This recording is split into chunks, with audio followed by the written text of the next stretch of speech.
Yeah, what's all up, all y'all trickly bastards, and welcome back to It's 1700 Somewhere. As always, I'm Athen, or it's not 1700 Somewhere. This is Ale Train Fighters.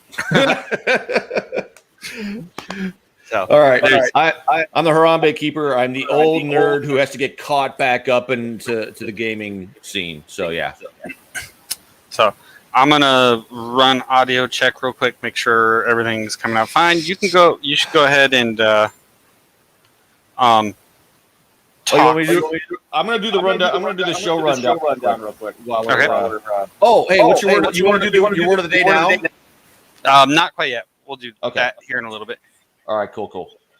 All right, I'm going to do the show rundown real quick, everybody. Let me do. There we go.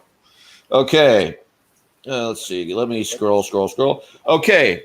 It's Sunday, our traditional day of rest. So all shows are Central Standard Time. This throws me a little bit because I'm on the East Coast. All right. At 1200 on Tuesday, we got Where's My Grill with Roy Anthony, and I really got to catch up on his shows. I got to binge watch him one of these days. Tuesday at 1700, we got the Wool Radio Show with Redneck Pimp, Goose and Tater, and whoever else happens to come on, that is the flagship show. You know, the golden voice, the pimp, and Tater. Actually, I call my workout my kettlebell instructor Tater when he's murdering my ass, but that's a story for another time. Okay, let's see. Wednesdays at 1900, we got Blue Phoenix Gaming with Jen. The fact that she hasn't tried to kill me for being a full-on Skyrim fanboy, and I won't repent for it, is nothing short of miraculous. Let's see. Now we jump to Thursday, high noon. For the second time every week, we got Where's My Grill with host Roy Anthony. At 1400, we got Cars and Coronas with Gapplebees. He will be back, and I'm looking forward to it.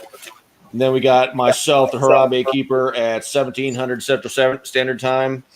Friday nights, and hopefully, cross your fingers for next Friday night. I finally upgraded my internet in addition to get my $200 pimped out microphone here that I only paid $70 for. We got the Woe Hideout on Spreaker. So that's going to be a momentous occasion if my internet's upgraded well enough to where you guys can actually hear me fully. So that'll be nice. All right. And then Friday night, we got Married with Comedy with James and Jeff. It's Married with Children theme thing way back in the day when comedy was worth a damn when it was allowed to be politically incorrect. Saturday at 1900, we got Hot Boxing with Matt. And hopefully, what I like to do is I like to send him stuff that I find on like the Food Ranger and stuff, and hopefully he can incorporate some of it so we can really expand his menu and we just make our collaboration really tasty. All right, Sunday right now, Ale Train Fighters with Athen and normally Don, but I'm having to fill in Impulsive double duty, and that's fine. And then after that, we got 1700 Somewhere with Athen, Shay, and whoever else happens to show up. So yeah. That is the lineup. That is the lineup. So, did you mention the Spreaker show? Yeah, Woe Hideout. Wait, let me back up. Let me back up and make sure I got it. Yeah. Oh, sorry. I keep forgetting I got to speak into this thing. Damn it. Oh, get back. Yeah, it's 1900. I think it's 1900. Let me double check. So it's 5 o'clock my time, which would be 1700. So your time would be 1900 Central. Yeah. So that makes sense. Yeah. So no, it would be mine would be 2000 Central. Oh yeah, you're East Coast. Eastern. Why the hell do we need a time zone? Why do we need time zones? We don't need time zones. We need to get rid of daylight savings time. We need to get rid of all that crap. Yeah. They're just there to confuse us. So we got Stefan Brugman checking in the comments over there. Mission accomplished. Holy crap. Our local Florida man. However, this is not the Florida man show. So I'm going to say he is the smartest Florida man I know. I mean, he's got a space. I've talked to him. He's got like a space alien brain. He knows stuff. Yeah. He's also a pretty cool dude also. He is. But with that being said, I went and checked some audio. You're sounding good. I also shared it a little bit. So, and from what I could tell, I was sounding good as well. And I also wanted to throw it out there. We are testing something new. In case you didn't know, especially since this is the gaming and nerd culture show, Discord has right, cutting edge. Discord has released a new feature within the last week or so. I think they dropped it on the 2nd. So, but it's called the what it's like a stage or something. I think that's what it's called, the stage in Discord, which allows you to be able to do podcasts through Discord, which are then put out publicly to everyone on Discord, and they can go through and find it through discoverability and jump in and listen. And the moderators of the show have the ability to actually allow listeners to be able to chime in and be able to, get in on the topic of discussion, which I think is actually pretty awesome. So we're going to try to build our community on Discord to make that grow up too. So if you want to check out our Discord and all that stuff, because right now we're dual broadcasting, so you can go listen to us on Discord or you can listen to us here. But yeah, and I'm going to say this much. First of all, translation, we're beta testers, which is fine, good, cute. But no, if my old ass can embrace technology, you guys can too. So this is going to be fun watching me make an ass of myself trying to figure this all out. So there you go. So yeah, so this is the pilot test of that, and we're hoping to get some other shows on WO Entertainment in on that. I know Roy Anthony is wanting to do it, so we're going to be helping him out with that moving forward. But anyways, we have Larry Olmstead in the comments checking in. He said, Cameron here, US, and yes, that is the way. That is the way. So we'll go ahead and get into some of the stories for today instead of just generally talking about crap. So what we usually do on the Spreaker side of things, this is not Spreaker, this is StreamYard. I got so many different sources of publication that I confuse them all. What we normally do over here is we share the screens when we're share our screen while we're talking about what we have going on, or the stories. So I'm going to pop that up for y'all. Oh, that's awesome. Get to the first story we've got going today. Oh, that's not it. This is it. All right. I've already went through and read them all. So I don't know if you specifically, Mickey, or anyone else who may or may not be listening or watching the show, if you know much about Rust. But I'm Rust from Wisconsin. I know all about Rust. Right. So, but the video game Rust, which is it's a survival game similar-ish to, say, 7 Days to Die or Ark or Atlas and those kinds of things. It's a open world sandbox survival game. Whereas, however, in Rust, you can't do the things like digging and all that stuff, but you can in like 7 Days to Die.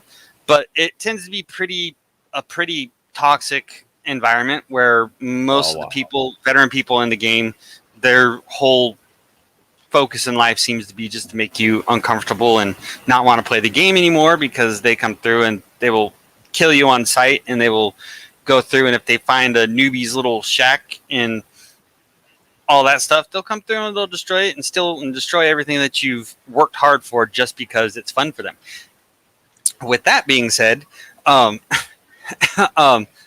so if you have the Rust app, and then you also have any devices that support IFTTT, you can actually sync those together so that you can make, for example, your home alarm system go off if your base in Rust gets attacked.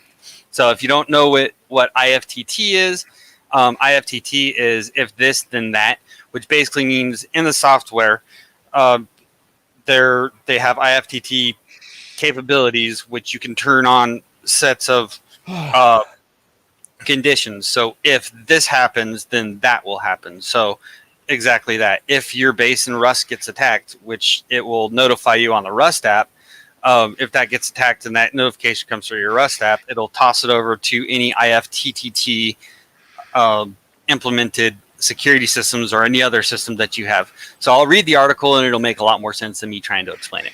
Wow. So we're in a new month, which means a new Rust update. There's some pretty interesting stuff going on with Rust June update, but maybe the weirdest is the Rust Plus app now supports IFTTT, which means you can essentially wire up the brutal survival game to some real-life services, apps, and smart home devices. So IFTTT, if this, then that, is a software platform that connects different apps, devices, and systems to one another. For instance, an IFTTT applet might let you automatically add a song to your Spotify playlist whenever you give a thumbs up to a song on YouTube. Or you can use it to send you a text when your weather app notices it's going to rain. Shit like that. If there are two things that both support IFTTT, they can be connected to each other to form some bit of automation.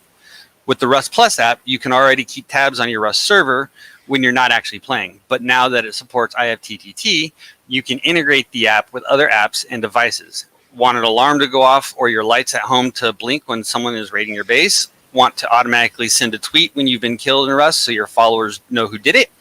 Or want to order something vaguely resembling pizza from Domino's by pushing a button in the game?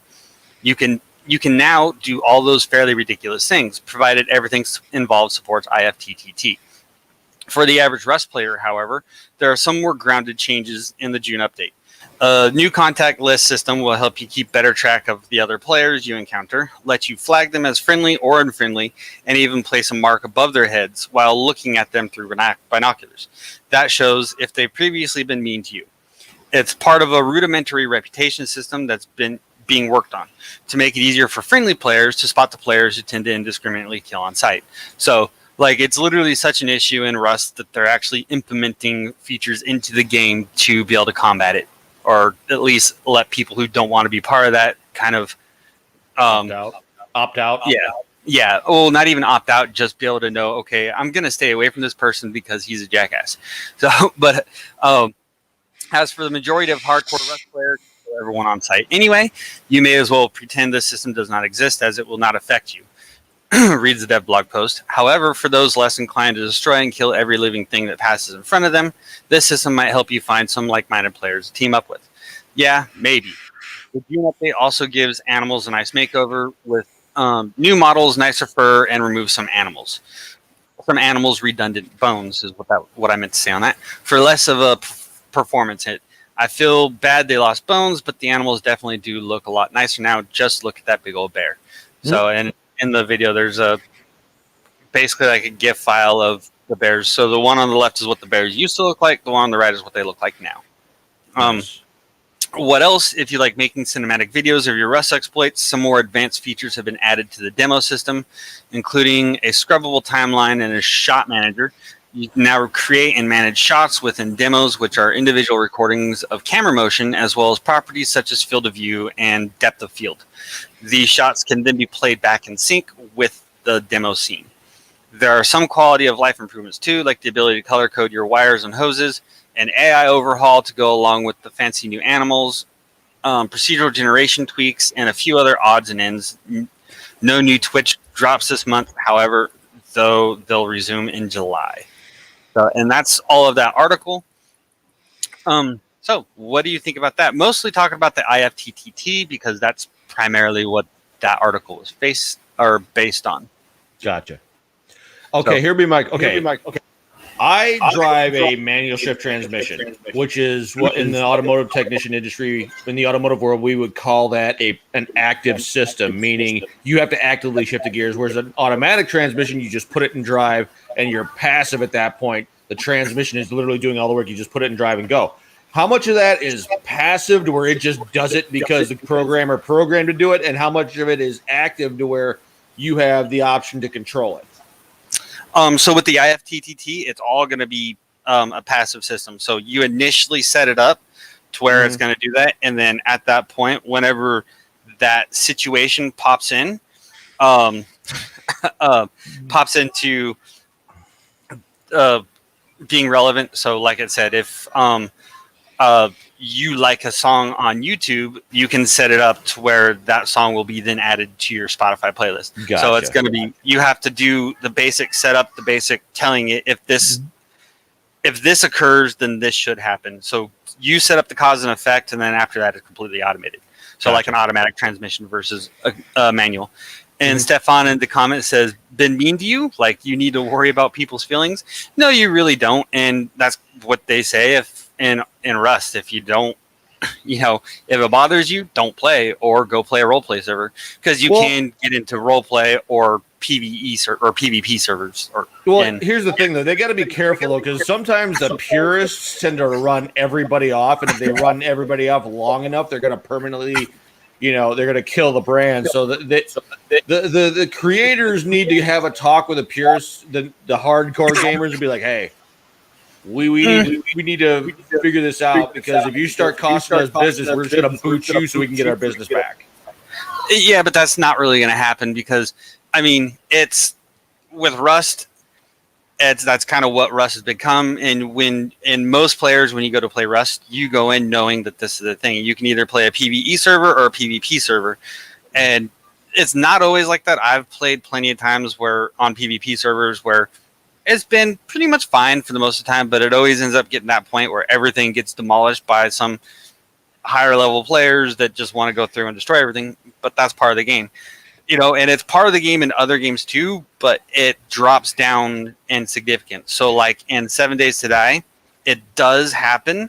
However, in 7 Days to Die, you have better ways of protecting your stuff, better ways of keeping yourself from being endlessly raided like that. And then in like Ark, it's almost not even a real issue because they're in like Rust, for example, explosives in that game are just ridiculously powerful. And, you can go solo to a person's base and just destroy it with an RPG.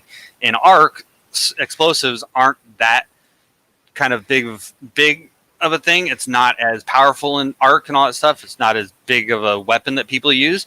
And you have methods of being able to protect your home base extensively, like taming dinosaurs, for example. And each dinosaur that you tame has a different utility. So you have dinosaurs that you can tame that you can place around your base that alert you when people are coming into your base.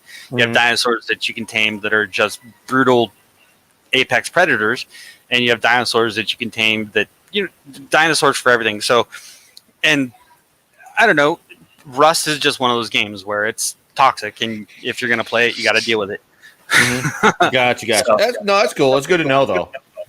So, and I play it every now and then. I tend to lean more towards the less toxic games, such as like 7 Days to Die and Rust. 7 Days to Die is kind of dying out, though, after the whole debacle with how they ported it to console and they had a completely different developer that was handling it on console, and they sold the rights to that developer, and then that company or that developer like went out of business or something to that effect. So then the console version of the game just completely died, but the PC version of the game is still continuing to go and continuing to grow, but they're going to get a lot more of their players from console than they are going to on PC with that game. So I haven't even really gotten back into 7 Days to Die since a couple of years, but I do play Ark still occasionally. That's still a really fun game, and so. But that one being said, the IFTT, I do like that thought, and I think they should integrate that in with a lot of other games. So, like with, for example, Ark, IFTTT would be a great thing to implement there because you have things that take, especially if you're playing in a official server, you have, when you're taming animals, sometimes that can take hours upon hours, or even some of them it can take, in the matter of days to tame them. So you can set up an IFTTT to let you know when an animal needs to be taken care of, so you don't have to be sitting there actively watching it all that time. So because when you have an animal that's down being tamed, it's at risk of being, killed by other people, or other animals stolen by other people, and all kinds of those stuff goes into effect there. So typically you want to sit there and watch it the entire time. But we're going to go ahead and move on to a different story here.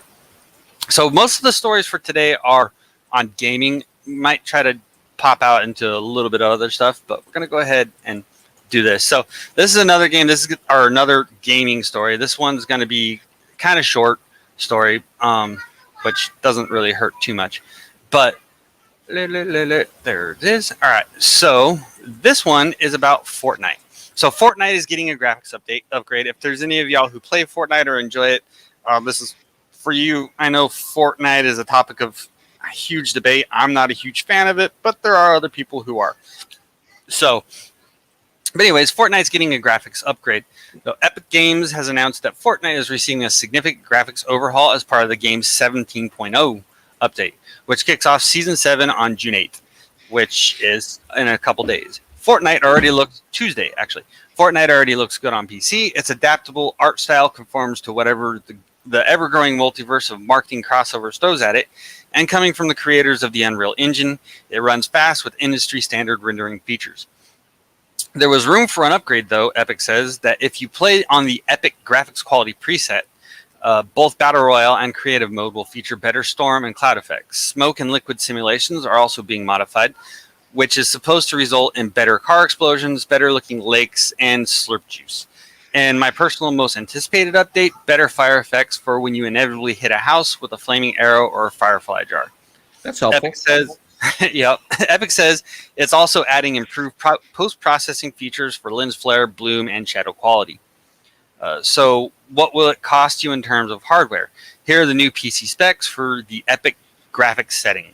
So in order to play Fortnite on Epic settings, which is the highest of the highest settings to be able to play the game, you would need at least an NVIDIA GTX 1080 or an AMD Radeon RX 5700 XT or an equivalent GPU, 4 gigabytes of video RAM or higher, an Intel Core i7 8700 or a Ryzen 7 3700X or equivalent, 16 gigabytes of RAM or higher, an NVMe solid-state drive, and Windows 10 64-bit. And they're going pretty much all out on this. Like, according to this spec set right here, it's questionable whether or not my computer would be able to run it on Yowza. Full on Epic settings. Like, I have my GPU is perfectly fine. The GTX 1080 is what it asks for, and I have a 2070, so I have next gen card than that. However, the Intel Core i7 8700 or the AMD Ryzen 3700X, I have a Ryzen 7 2700X. So the one that they're saying for Epic settings is a generation higher than what my processor is. So it's questionable that mine would even be able to play it on Epic. Okay. But the recommended settings for just being able to play the game basically is going to be most basic computers are going to be able to play it. You do need a GPU that supports DirectX 11. Those will come with a GTX 960 or an AMD R9 280 with 2 gigabytes of RAM. And the processor would be an i5 7300U 3.5 gigahertz with 8 gigabytes of RAM and Windows 10 64-bit. If you're working on the lower end of hardware, Fortnite's medium, low, and performance rendering mode alpha settings are remaining the same.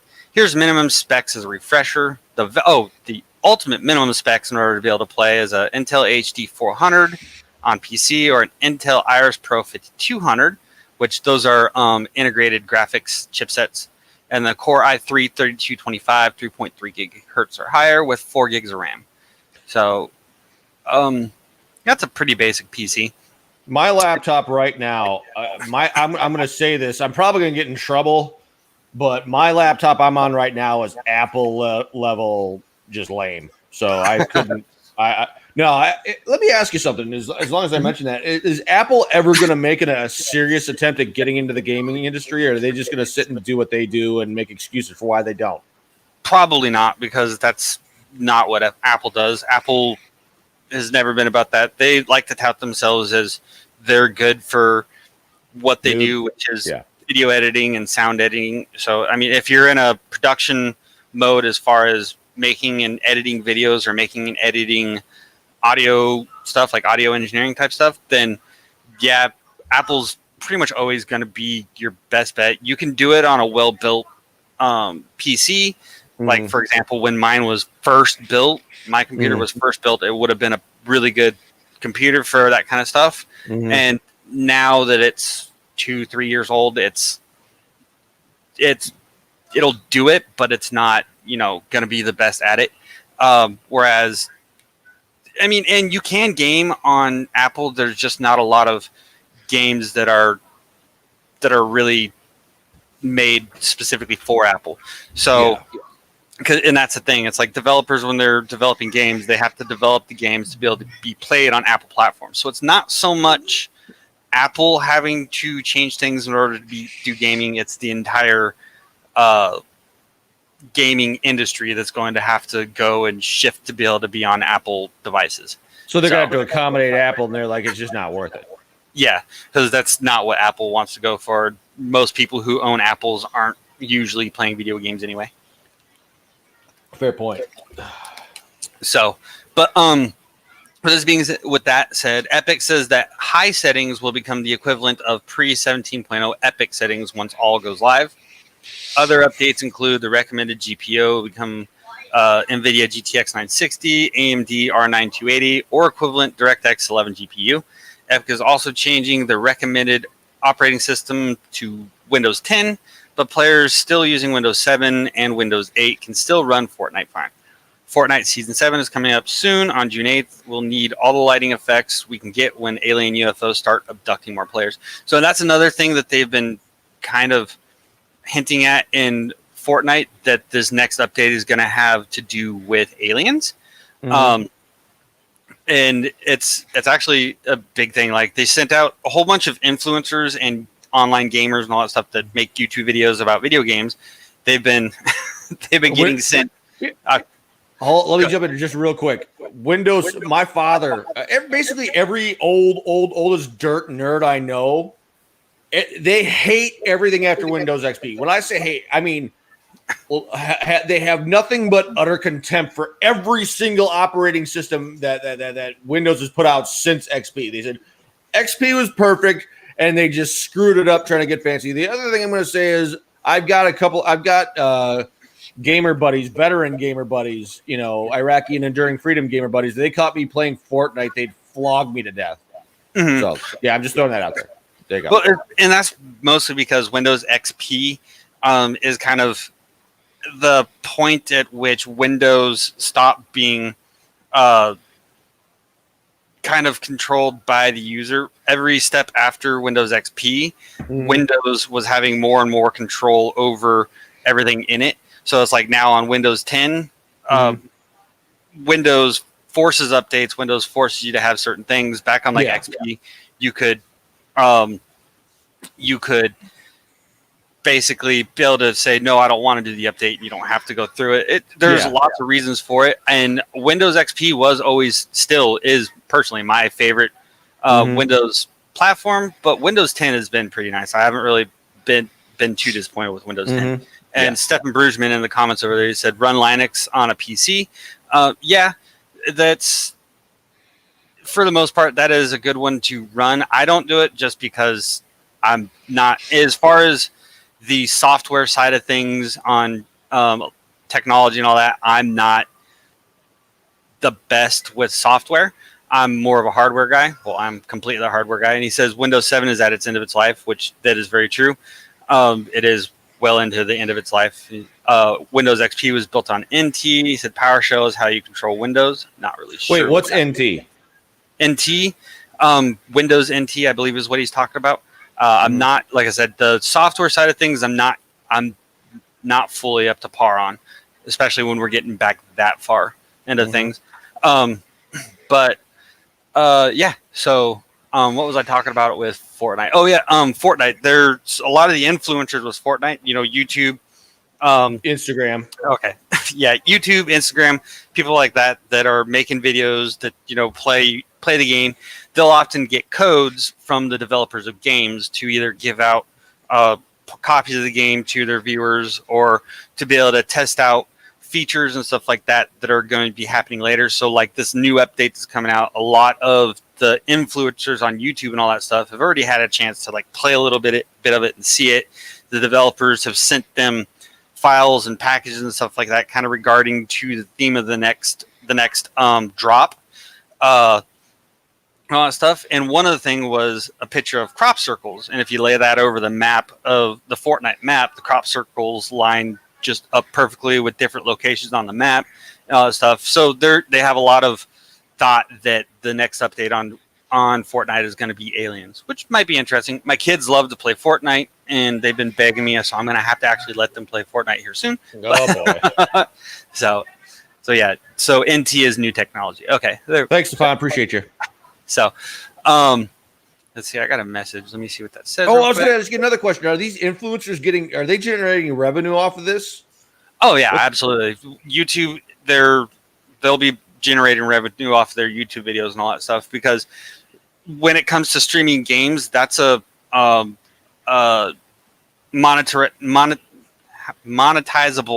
thing. So they're not, unless they're playing like game music and all that stuff, then you can get yourself demonetized. But yeah, when they make their videos, playing the game, streaming the game, they definitely make money, and some of them make really good money doing it. And you just have to be good at it. You have to put a lot of time into playing video games. Oh yeah, it's a full-time job. Yeah. Oh yeah. So Stefan Brugman said Server NT was built because Windows Millennium was a pile of junk. Remember Windows 2000? Yeah, Windows 2000 sucked. I really did not like Windows 2000 at all. So, like I said, everything after XP, everybody I know is like, everything after XP is junk. They hate that. Yeah, that's the one consistent thing I keep hearing. Yep. So it's like I said, the new version of Windows 10 is, in my opinion, one of the better ones since then. Windows 9 was trash. Windows 8 was absolute trash. Windows 7 didn't suck too horribly. But I like Windows 10. Didn't suck. Horrible. Redeeming themselves half-assed. Gotcha. Yeah. So, and I like a lot of the features that you get with Windows 10, like the integration with Xbox and all that stuff on Windows 10 is really nice. You have your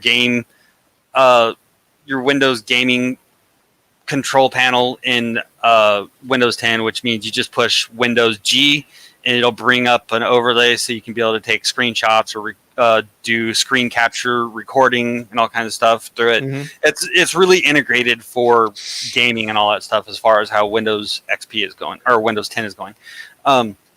Yeah. Go ahead. I remember on YouTube, I saw this one system, $30,000 setup. It looked like a giant ass scorpion. On the right hand side, you had the tower, which was this enormous water cooled tower. On the left hand side, you had a little office refrigerator. It's like a 2 or 3 screen setup that came down in front of you. I mean, it was just like, that would be one of those things. If I made all the money on all my endeavors, that would be one of the last items on the list, and it would be like the ultimate litmus test of how well I've done. Yeah, that's single man money right there, because ain't no married woman gonna let you do no. No, that's because, and the thing with those types of setups, especially that where it's an inclined seat where you're looking up at the screen, that's an ergonomic thing. It's a better position to be in instead of sitting up in a chair like this for long periods of time. Right. It's easier for you to be able to hold your controls and be able to look at the screen and all that stuff. It's in those setups are designed to be sitting there and immersed in your game. So I want one. Yes, I'd love to have one. I've even seen some of them that are used for like flight sims and all that stuff, driving sims, where it's actually in a gimbal and it'll move around, which are pretty awesome. Yeah. I've seen setups people build. They've literally built a home PC and built an entire like mock-up cockpit of a plane, like an actual commercial plane, and everything does something as far as a control for the game itself, and people do it for like the Microsoft flight sim. In the alleged office I work in, we went to stand-up desks which go up and down. Oh, okay. Oh, I've seen those. Yeah, those standing desks. That's supposed to be, again, I totally lost the word that I'm ergonomic thing. Yeah, because sitting in a chair like this for long periods of time is horrible for your back and your hips and all that stuff. I've got an inversion table. I'm going to get on.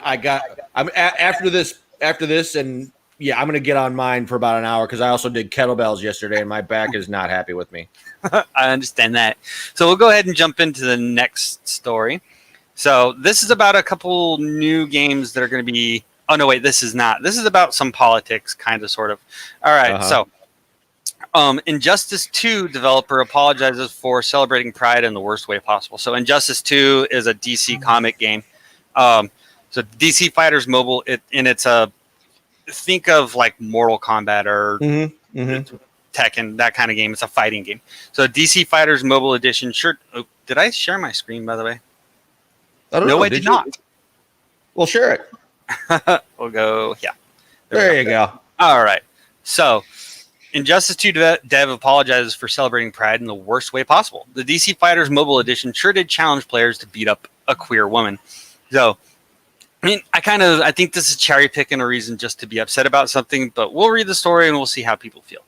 So, look, as a queer woman, so the person writing this article is a queer woman. I don't really expect, and queer is apparently a perfectly acceptable term to use when describing them. Queer effectively means, so lesbian and gay are those, which would also fit under queer, but then you also have bisexual, which would be queer, and then they use the queer. I'm not really understanding how it fits into the whole scheme of things, but it does.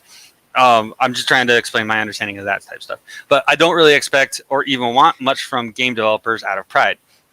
Maybe we'll get a little in-game badge or some nice art of all the game's confirmed queer characters. But then there's DC Punch-Up. But then there's DC Punch-Up Injustice 2, whose mobile version chose to celebrate Pride by challenging its players to beat up a bisexual character.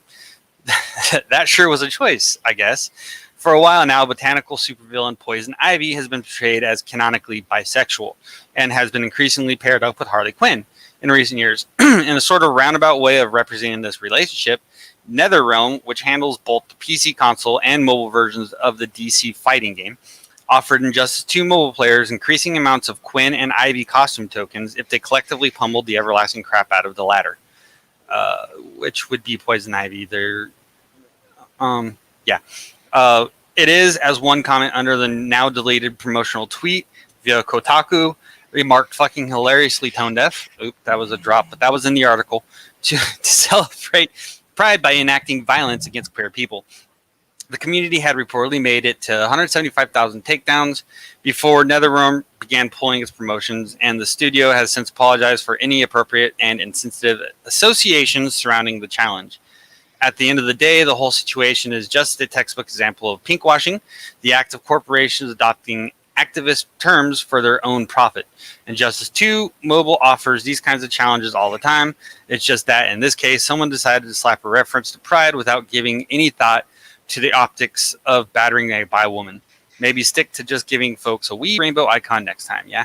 So, I mean, I understand to a point where they're coming from with this, but at the same point, it's not a feature that they just introduced into the game, and it's not something that's not based around the entire topic of the game. I mean, it's a bisect. Maybe they could have made it where if you use one of those characters and you defeat other characters with it, you'll get the tokens. I can see the insensitivity. That word that I sensitivity. Yes, that word.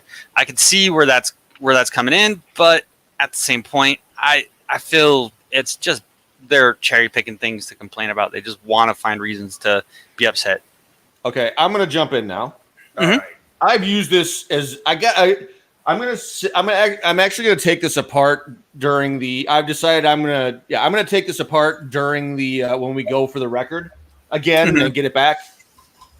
All right, this thing right here is old as dirt. It's an engine. You can use Briggs and Stratton. You can either use it for a lawnmower or whatever. Let's see. Let me get turned around here. Right here, inside here, there's a piston, and you got these things called rings, piston rings. They seal the piston. They seal the combustion chamber. That way, you get the best possible performance out of the engine. You get the most out of the combustion gases. So basically, what these people do is they keep introducing new terms and changing the meaning. It would be like changing the specifications on how much of a gap is left in between at the end of the piston rings. You know what I'm saying? They keep messing with the specifications and changing the specifications. That way, they're always in control. The problem with Pride is any human being. The problem with Pride is it invariably turns into Rock'em Sock'em robots where they're just bludgeoning each other over the head with their pride. This is the classic This child does not know how to play with a toy respectfully and responsibly. We need to take the damn toy out altogether and say, until you learn how to act like an adult, we're taking this toy away from you.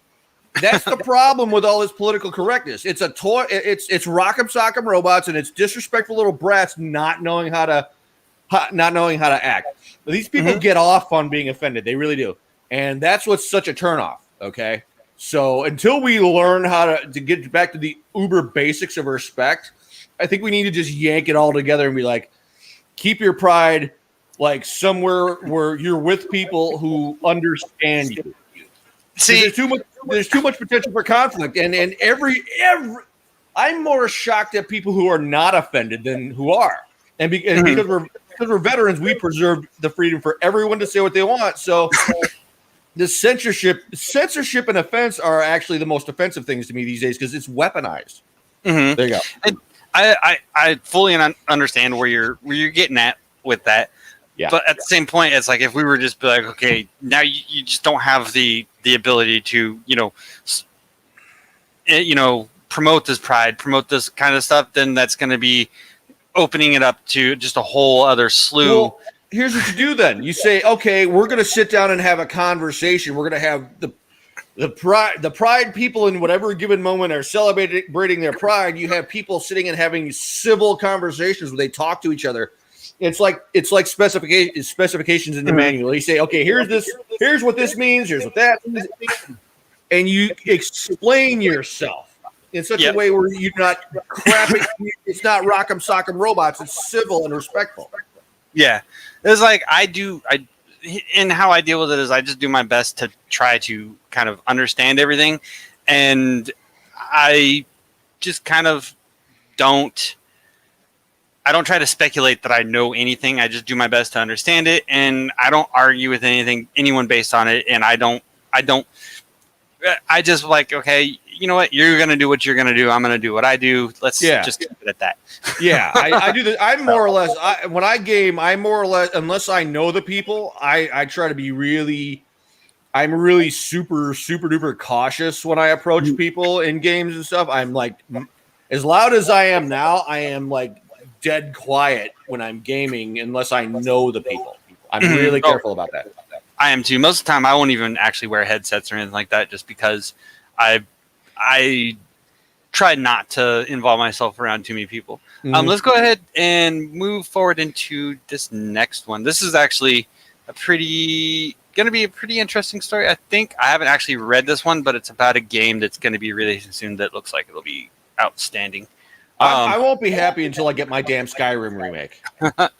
I'm just going to put it out there right now. There won't be a remake. They're going to be releasing another one. There's going to be another Skyrim coming out wait. Sometime. Wait. Okay. You better. Okay. All right. Okay. Right now, they're working on Fallout, the next Fallout game, I believe. Okay. And okay. I could actually, they should be working on the next Skyrim game because Fallout was the last game they dropped. Here's the problem. I've become so addicted to Skyrim that the Skyrim mechanics made the Fallout mechanics look like dog shit. It was just really Skyrim spoiled me rotten. Okay, I could go walk around hours on end, squatted sniping everything in my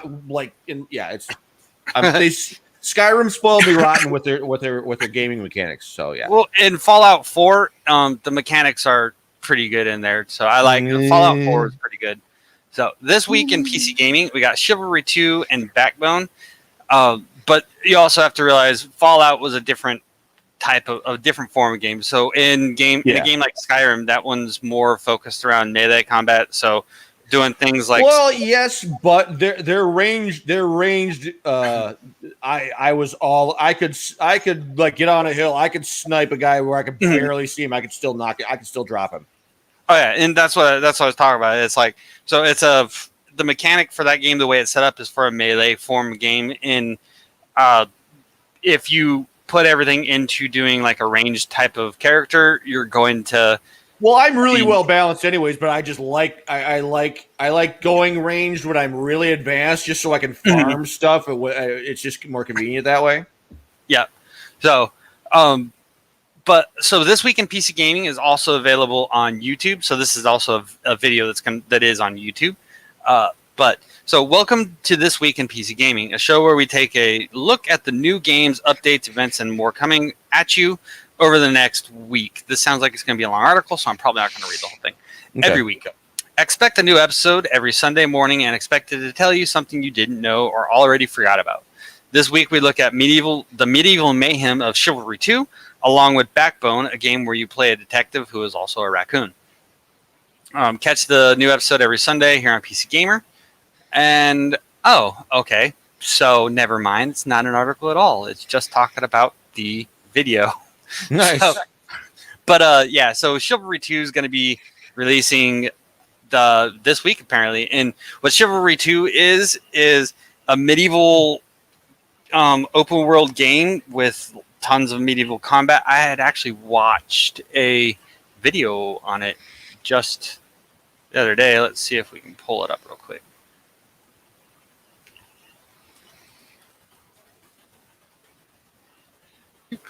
Yeah, so we got this one. I can just show some gameplay of it real quick. Okay. Just get past the ads.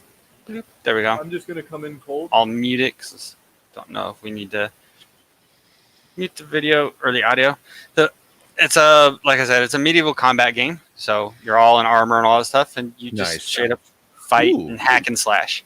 There you go. And Chivalry's always been a game that has been touted. So Chivalry, the first Chivalry, was a game that was touted for its mechanics and all that stuff. Its mechanics and physics were extremely well set up for, especially for the medieval type hack and slash type game that it is. Mm-hmm. And it looks like it. You have full scale wars, and Chivalry 2 is also supposed to be multiplayer, I do believe. So the just grand scale battles, melee battles, and even multiplayer. Mm-hmm. So that's a game that I'm actually looking forward to quite a lot. And it's already out, but I don't have it yet. Okay. Or it sounds like it's already out, but yeah. Oops, I stopped sharing screen. Not hiding it. Hold on, I gotta fix that. Boop, boop, boop. So yeah, right now what I have is my ancient ass PS3, and my TV died, so I gotta get a new TV here before one of these days. Basically, I've got the week I was supposed to clean my house. I've got to spend cleaning. This next week, I got to spend house cleaning, getting my truck prepped for some crap I got to get replaced, and hopefully I'll hear something this week about some stuff if everything works out the way I hope it will, I will have a very busy summer. This summer we'll be really busy and prepping for the Comedy Bash. Hey, what about that? Let's while we're talking, what's going on with the Comedy Bash? That's November 6th, right? I do believe so. I'm not 100% certain on it. I haven't really heard too much about that. I know they're planning a Comedy Bash in place of Warrior Fest. Yeah, Warrior Fest. They're gonna have some people there. I haven't really heard too much about who's gonna be there. All I'm gonna say is I'm working on it. I'm working on a road trip, hooking up with a road trip buddy to do it because I still want to do some stuff. I kind of need to do it. Just to kind of keep me focused on something. So yeah. So, all right. So now, GP medium or no? What's up? GP medium or no? GP medium. It was a joke. Oh, okay. No, that's I know. I'm just joking with you. I know. So, in case y'all haven't heard or been watching any of the WO Entertainment shows, we have a thing going on where we are going to be giving away $100 to a lucky viewer or listener here next week, I think. And so this week was the first week, and the next week will be the second week. And what it is each show is going to be displaying a word for you. You have to take those words and you have to, first of all, put them together and find out what they come from, and then let us know. There is one hint that you can get to maybe try to find it out. and that is hidden within the shows over on Spreaker on the WO Hideout. Over there, you can actually find exactly where those words are coming from. So go ahead and use that information as you will. Go ahead and go listen to all the shows over there on Spreaker. We wouldn't mind whatsoever, would we, Mickey? Oh, absolutely not. I'm really looking forward to this Friday because I just upgraded my internet, and between the internet upgrade and this, I'm pretty convinced at this point that this microphone is worth more than my laptop. I'm very hopeful that you guys will be able to actually fully hear me, which would be nice.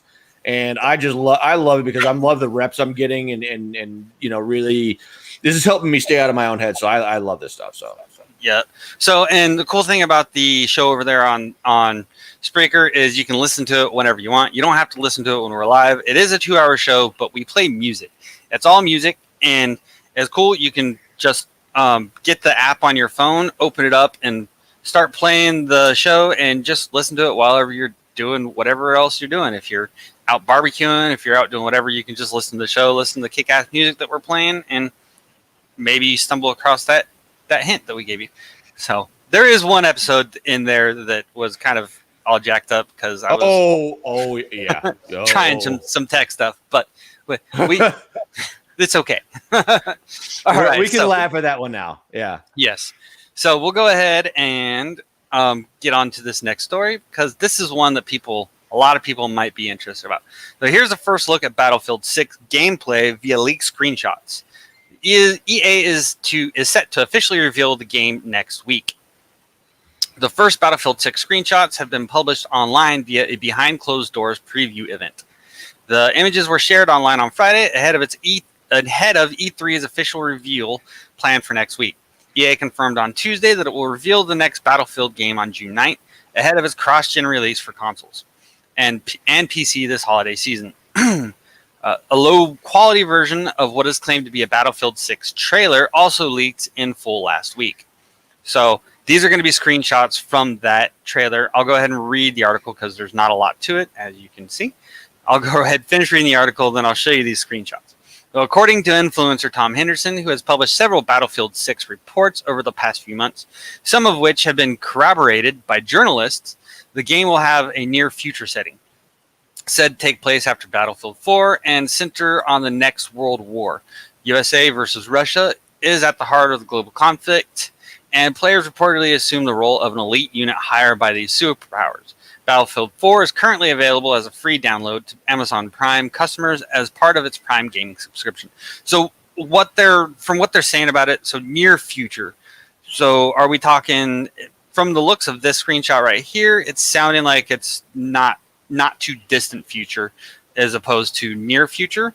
I'm trying to think of a unilateral way to say that. But so as far as with your first-person shooter games, we had Call of Duty, which was getting into the futuristic warfare, and they went way into the futuristic warfare, and everyone was like, no, we don't like this. We don't want this, and all that stuff. So they went and they kind of put it in reverse and sent it back into, I think Call of Duty was the first one that did a World War I one. No, Battlefield did World War I, Call of Duty did World War I, and then Battlefield did World War II, which is the most recent one. Battlefield 5 was World War II. And then Call of Duty went back to basically modern, maybe slightly historical. They're going through Cold War stuff, which is still in the modern time, but a little historical for us. Mm-hmm. And Battlefield has kind of almost always, aside from a couple of them, Battlefield's almost always been a just modern fighter, which I think most people like. They didn't like how they went all the way back to World War I, World War II, and I don't think people want to see them go futuristic with it. But let's go ahead and look at these screenshots.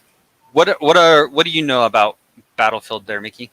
Not a whole lot. I've seen a lot of previews, but I've never actually gotten into it. So you get to provide a really nice basic education for everybody. So yeah, like I said, I'm not gaming like I really want to be. So, but I'm using this to kind of help me get into it once I actually do get into it. So yeah.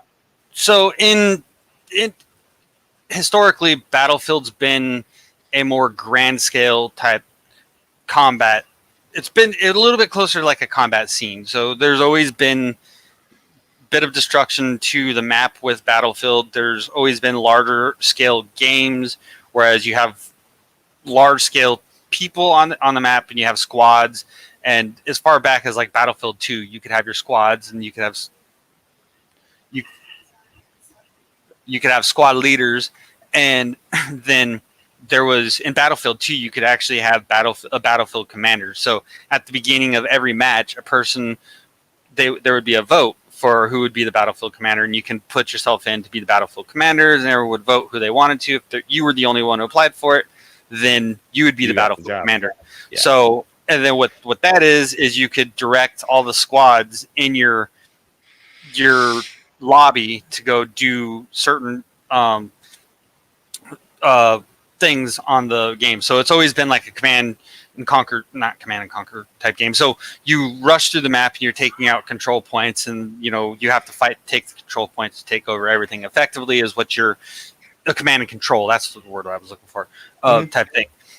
So with that, you could have your battlefield commander telling this unit to go here and take this position and have these people go here and combat this squad over here. And then as the battlefield commander, you actually had control over airstrikes and artillery and stuff like that. So you could drop artillery in places, you could send in airstrikes in places and all that stuff. And those would all go towards your kill count as a player. Mm-hmm. So if you're a good battlefield commander and you're dropping in artillery and airstrikes in the right places and you're killing 10s and 20 people, you're getting all those kill counts on there, just like if you were running around shooting people, which I always thought was really fun. And in later versions of the game, they kind of went away with the battlefield commander and they made it more, to where your kits have certain powers and all that stuff, which I was still all right with. But here's one look at a screenshot from this leak.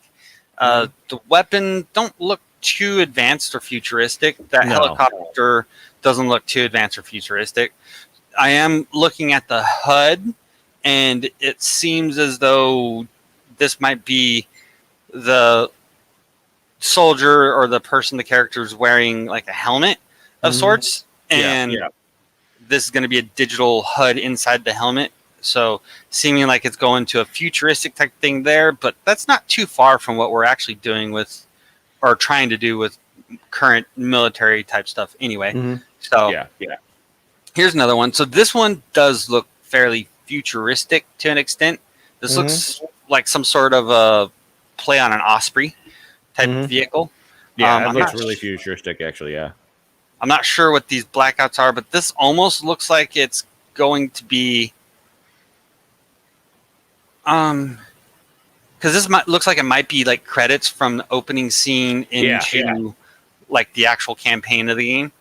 Is almost what it's looking like to me. But here's another picture here. We got tanks and other vehicles, and that's another thing that Battlefield's always been pretty popular for. They've always had vehicles, so tanks, planes, and helicopters and all that stuff.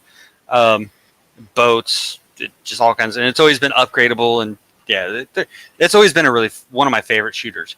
But nothing. I'm actually kind of liking the feel of this. Pre-alpha footage. So this is definitely from a leak. It looks like. More of that with the tanks and all that. The Osprey. So there's just the same pictures several times. All right. So cool. So we got that. Oops, that's probably being shared right now, so I shouldn't do that. There you go. There we go. Oops.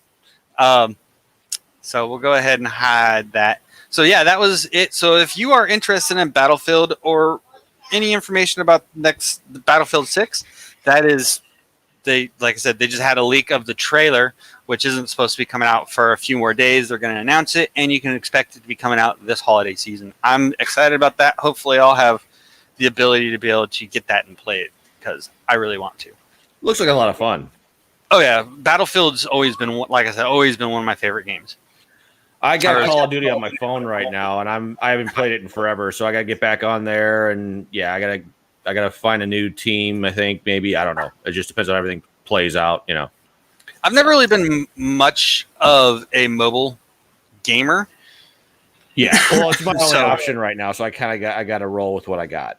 Yeah, it's just never been something that I really had any fun doing. Like, I don't know. You just If don't I'm have gonna- a lot of options. It doesn't have that. It doesn't have the right feel. Yeah. hmm So I'll go ahead and bring up share screen for this next topic right here. I'm blah blah blah. I'm forgetting what to do. It seems like. All right, here we go. So, boom, there we go. We got that up, There and you go. this is really the last topic that I have for discussion today. This one was I was kind of toss up between being able to put it on 1700 somewhere or here on ATF. It's I almost like felt as- Florida Man. Yeah, kind of. It's almost Florida Man silly. But I felt it kind of fit more in ATF because it does deal with gaming. So we got Chicken McNugget resembling video game character sells for nearly $100,000 on eBay. What are you gonna do? The eBay seller said the McNugget was discovered inside the McDonald's BTS meal, a current offering launched in collaboration with K-pop group BTS. Chung Sung Jun Getty Images. Okay, so apparently this is from McDonald's in Korea. So a Korean chicken McNugget is worth $100,000 because it looks like a Korean boy band member. Yeah, well, so Oh K-pop, my! Okay. K-pop actually, I think most of the popular artists in K-pop tend to be females, but yeah, Korean pop music, and it's really hot right now for some reason. Oh But prospectors from the 1800s would probably be devastated to learn that gold nuggets are worth less than chicken nuggets in 2021. that is so See- sad. A single McDonald's McNugget that appears to resemble a character from the popular video game Among Us has become a very hot item on eBay, where bidding reached nearly $100,000 since the online auction opened on May 28th. The seller, who goes by Polizna on the site, had originally listed the Among Us shaped McNugget at 99 cents. As Polizna explains in the eBay listing, the authentic McNugget was found inside a McDonald's BTS meal, a promotional menu option launched in collaboration with K-pop band BTS. The meal includes a 10-piece chicken McNugget, fries, 2 dipping sauces, and a Coke. Although none of the meal's other components are included with the lot. The McNugget's condition is also listed as used. Polizna plans to freeze and air seal the McNugget before shipping it via USPS to the buyer. This food product has an average expiration of about 14 days and will be delivered prior to expiration, the seller claims. The official Twitter account for the Among Us multiplayer game, which has skyrocketed in popularity amid the pandemic, had also commented on the auction earlier this month when bidding had reached over $34,000. Here's a screenshot of the tweet. There's a $34,433.43 Among Us chicken nugget on sale, and I don't know how to feel about it, but also I want it. Then that was Among Us actually tweeting that, and that's a picture of the nugget right there sitting next to the Among Us character. So McDonald's Among Us shaped nugget from BTS meal. So there's a 34,000. Oh, that's just quoting the tweet again. Xbox, one of the video gaming brands that supports Among Us, responded to the tweet and suggested that the McNugget be sold with Szechuan sauce, a historically coveted condiment that McDonald's has only offered in limited runs. In response, Polizna confirmed that the McNugget would come with Szechuan sauce at the buyer's request. The auction ended at Friday at 3:06 a.m. Eastern Standard Time, selling for $99,997 with 184 bids. Wow. Let's see if we can open this tweet up. That is Florida Man worthy right there. Florida right? Man has been challenged by a Korean chicken nugget. Damn. So let's see what all we've got here as far as comments. There's only 40 comments on it. No, I don't want to respond to it. I want to read them. I'm not a Twitter. I got off Twitter a long time ago. No, I'm done with Twitter. That's Mix sus. Let's see. Xbox, there it is. For that price, it must come with Szechuan sauce. In Among Us fact, you can buy 69 nice Xbox Series X for the cost of one Among Us nugget. Among Us is actually all over this tweet, too. I would think so. So Kalani, another Among Us imposter nugget shape. I guess they took it out of the bag. That I know Among Us being all over this tweet has a lot to do with how much it sold for. Oh yeah, they did. Yeah, they did that just for more publicity for themselves. Yep. So far, Among Us and Xbox are the only verified accounts I've seen commenting. So they're cranking this. They're cranking up the price just for the free advertising. There's another. We got Aggro Crab. That's a verified account. It says, wait, actually buy it. That would be such a flex. Okay, but you have to help me convince the team. So, all right. Wow. So yeah, another one from Xbox. Let me eat it, then bid for it, you coward. Yeah, right. I'm not hungry enough to bid on a $99,000 Korean chicken nugget that looks like a little midget in a biohazard suit. Okay, right? No. So I'm not that damn hungry. Yeah. So there you go. There was in fact that's things that happen. That's things that happen in our world today. Florida man, you've been challenged. Step right? up. If you're able to find a nugget that looks like even partially like something, you can eBay. Here I come. Yeah. Throw it on eBay. All right. Let me check something because I might have one more story. I can't remember what it was. But okay, that's a Florida. Never mind. That's a Florida man story that we'll use for 1700 somewhere. I'm just trying to see if I have anything quick that I can pull up to do, or if we'll just end the show early because we have the meeting. Yeah. That might be what I choose to do. Mm-hmm. Let me check something real quick, though.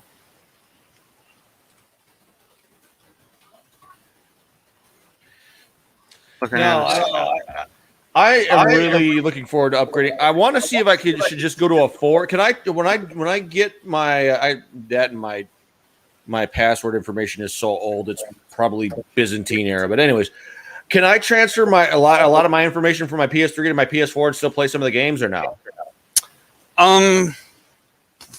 Probably not. They're even the older consoles. They're pretty separate from each other. Like, what about the 5 then? On the 5 is supposed to be. Actually, I had a story about that I didn't. Here's what we'll do: find that story and bring me on next week along with Don. That way, I can comment on it because I don't want to lose my Skyrim. I've actually got it right here. So okay, that works. But as far as PS4 to PS3, the backwards compatibility on that is non-existent. It's there, but it's in the form of PlayStation has a subscription service that you can pay for that allows you to be able to stream from a catalog of a whole bunch of games, or you can download them to your PlayStation and be able to play them. And a lot of those are going to be PlayStation 3 games and stuff like that, PlayStation 2 type games. But that's the extent of the backwards compatibility on PlayStation 4. With PlayStation 5, this article right here is about that backwards compatibility. At the beginning, they were trying to say that PlayStation 5 is going to be primarily about new generations, and the backwards compatibility thing is going to be iffy. But this is kind of more going on the lines of games that are being released as exclusives on the PS5.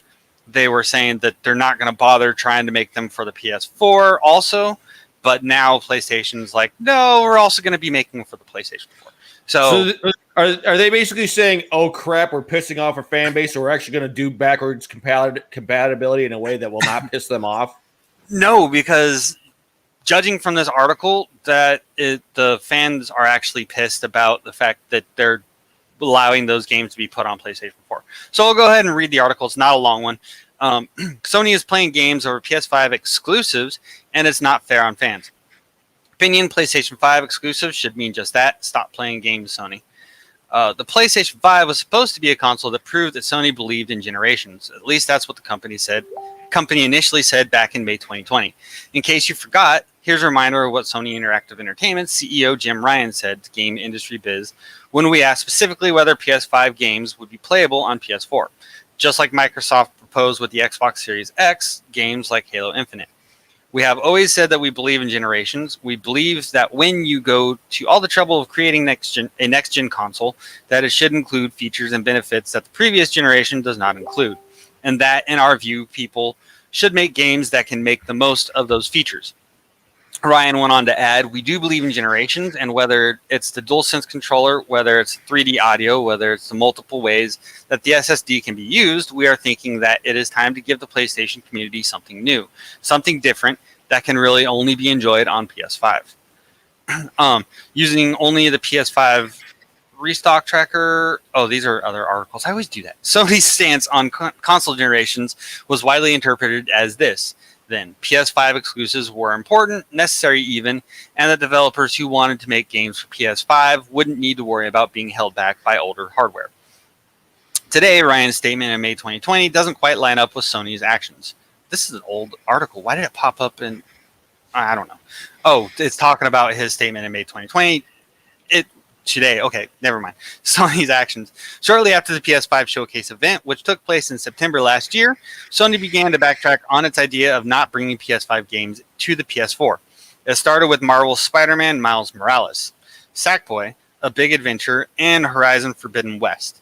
All three titles were positioned as PS5 exclusives until Sony revealed that its trio of high-profile exclusives would be cross-gen after all. It did make an announcement during the PS5 showcase event, though, which was watched by thousands of eager PlayStation fans. Instead, it chose to reveal this news discreetly in a post on the PlayStation blog. In response to the news, which came as a surprise to many, Ryan had this to say: "We know that the PS4 community will transition to PS5 at different times, and we're happy to announce PS4 versions of some of our exclusives." Ryan told the PlayStation blog, while these three games were designed to take advantage of PS5 and its unique next-gen features, like the ultra high-speed SSD and DualSense controller, PS4 owners will also be able to enjoy these experiences when they launch. While it's true that Marvel's Spider-Man, Miles Morales, and Sackboy, A Big Adventure, do take advantage of the PS5's unique features, such as the DualSense controller, the fact that they're still perfectly playable on PS4 should have been made clear from the outset. It wouldn't be too unreasonable to surmise that Sony deliberately withheld this information until the last moment in case it harmed PS5 sales. Otherwise, why didn't it share it sooner? Sadly, Sony has gone on to dangle the proverbial carrot with other purported PS5 exclusives, only to change the narrative down the line. God of War, Ragnarok, and Gran Turismo 7, when announced, both appeared to be destined exclusively for the PS5. In fact, a new and upcoming games trailer from Sony clearly specifies that Gran Turismo 7 is a PlayStation 5 exclusive. Skip to the 23-second mark in the video below to see for yourself. But now it turns out that this might not be the case after all. In a lengthy Q&A with head of PlayStation Studios Herman Holst on the PlayStation blog, Sony has once again revealed a few surprises. And I thought this was a short article. Okay, so I'm not going to read it. All right, let me ask you something. Mm-hmm. I've still got my CDs for my PS5 or my PS3. Mm-hmm. Will I be able to play them on the PS5? As far as I know, no. I don't think that's going to be possible. I think you might be able to do PS4 games, but I haven't really heard too much about all of that about them right now. They're being kind of... There hasn't been a lot of the news about that anyways. Can we find some of that out? Because I've still got my oldest dirt PS3. I'll even show you the games I got if you want to see them. Oh, no, never mind. So we might be able to bring that up for next week. Yeah. Yeah. Let's bring that up for next week. One thing I wanted to bring up in this one is the fact that they're making the games to be able to be played on PlayStation 4. I think has a lot to do with, yes, they're trying to not hurt the sales for PS5, obviously, but at the same point, there's a lot of people who are still playing on PS4 because last I checked, you still can't get PS5s that easily. So there's a lot of people who are forced to be on PS4, and I think that's going to be like that for a little while. And it's kind of unfair to drop games that can only be played on PS5 when the PS4 is still extremely relevant. You can't hurt PS5 sales if you're not even making the PS5 easily available. So So it is what it is. But with all that being said, we are going to go ahead. Oops, wrong hole. I can't. That's what she said. Right. So we're going to go ahead and cut for today. We will see you next week. Make sure you check out everything and follow along for the words for that $100 giveaway. Thank you for watching. We'll be back here in about 45 minutes for It's 1700 Somewhere, where we talk about Florida Man and we talk about a bunch of other wacky news and stuff like that. So thank y'all for watching. You have anything to say there, Mickey? No, this was a good time. It was fun. I enjoyed it. Let's get this done. Sweet. All right. Y'all have a good weekend. We'll catch you next week.